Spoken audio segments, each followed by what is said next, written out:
নুসরাত ফারিয়ার বেলায় এক আইন আর ডাক্তার সেলিনা তাইবির বেলায় আরেক আইন হবে কেন? এক দেশে দুইটা আইন থাকতে পারে না।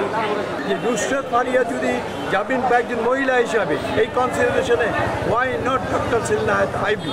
আজকে সিদ্দিকগঞ্জ থানার দুইটা মোকদ্দমায় আমরা জামিন শুনানির প্রার্থনা করেছি এবং বিজ্ঞ আদালতে প্রসিডিউর আমরা মেয়রের এজাহারের নাম থাকা ব্যতীত তার কোনো পাটগুলি নাই, ওভারহেড নাই এবং যে ভিকটিমকে গুলি করেছে সেই ভিকটিমে গুলি করেছে আসামি শামীম ওসমান, তার নাম সুস্পষ্টভাবে উল্লেখ আছে এবং সেখানে এই বিষয়গুলি বিজ্ঞ আদালতে আমরা উপস্থাপন করে বলেছি আমাদের আসামি নারায়ণগঞ্জ সিটি কর্পোরেশনের সাবেক মেয়র সেলিনা এই মোকদ্দমার এজাহারনামীয় আসামি, তার বিরুদ্ধে কোনো পাটনি নাই, কোনো ওভারহেড নাই, তার উপস্থিতি নাই, তার ভূমিকা নাই এবং দুইটা মোকদ্দমায় ঘটনাস্থল এক এবং 1 ঘন্টার এদিক সেদিক, একটা ঘটনা 5টায় একটা ঘটনা 6টায় দেখাচ্ছে।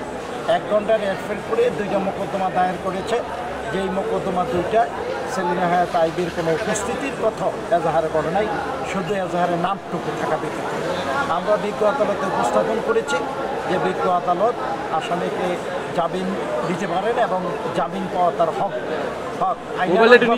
বিজ্ঞ আদালত আসামির জামিন কনসিডার করতে পারেন এবং আমরা সেই মর্মে বিজ্ঞ আদালতে আমাদের বক্তব্য উপস্থাপন করেছি। আমাদের মেয়র, প্রাক্তন মেয়র সেলিনা তাইবি, তার কোনো ভূমিকা নাই, এটা ইতিমধ্যে আপনারা শুনেছেন এবং আমরা বলেছি কথা যে গতকালকে ঢাকা চিফ মেট্রোপলিটন ম্যাজিস্ট্রেট অভিনেত্রী নুসরাত ফারিয়াকে জামিন প্রদান করেছে একটা হত্যা মামলায়।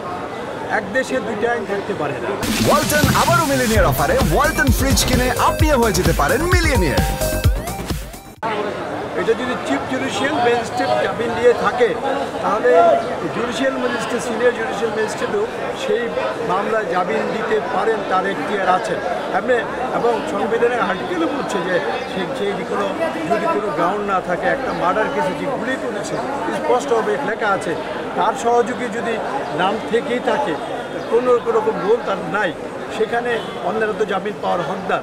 কিন্তু এখানে আমরা বলেছি যে শামীম ওসমান নারায়ণগঞ্জে দাবিয়ে বেড়ালো, যে শামীম ওসমান হত্যা, খুন এবং নারায়ণগঞ্জের সীমাহীন অত্যাচার করেছে, তার বিরুদ্ধে সেলিনা তাইবি একমাত্র সরকারি দল করেও রুখে দাঁড়িয়েছে এবং শেষ দিন পর্যন্ত সে তাকে ছাড় দেয় নাই।